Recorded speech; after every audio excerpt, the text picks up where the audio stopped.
समुद्री तूफान का फासला मजीद कम। सिविल इंतजामिया और फौज मुतहर्रिक। साहिली पट्टी से 90,000 अफराद के इनखला की कोशिशें। महकमा मौसमियात ने आज से 17 जून तक सिंध के साहिली शहरों ठट्ठा, सजावल, बदीन, थरपारकर और उमरकोट में बारिश का इम्कान जाहिर कर दिया।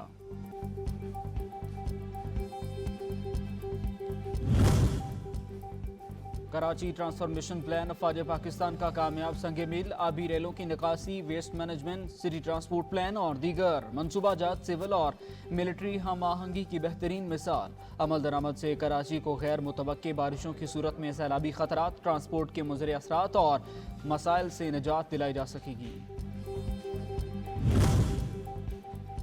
तबाहकुन सैलाब के असरात। लाहौर से कराची रूट पर चलने वाली शालीमार एक्सप्रेस को लाखों के नुकसान का सामना। ज़राए के मुताबिक 9 जून को 886 इकॉनमी क्लास की सीटों में से 741 खाली थीं। एसी पार्लर 56 में से 22, जबकि एसी बिजनेस 108 में से 49, जबकि एसी स्टैंडर्ड की 144 में से 33 सीटें खाली थीं।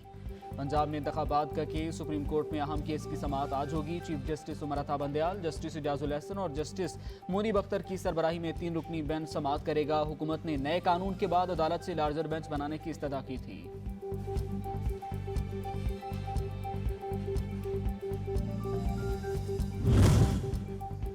आसिफ जरदारी के दस्ते रास्त अनवर मजीद का नाम ECL से निकालने का केस। सुप्रीम कोर्ट की अनवर मजीद को बैंकिंग कोर्ट से रुजू की हिदायत। अदालत ने रिमार्क्स में कहा, नैब अनवर मजीद और दीगर के साथ भरपूर ताउन कर रहा है। इनके काम बर्क रफ्तारी से हो रही हैं।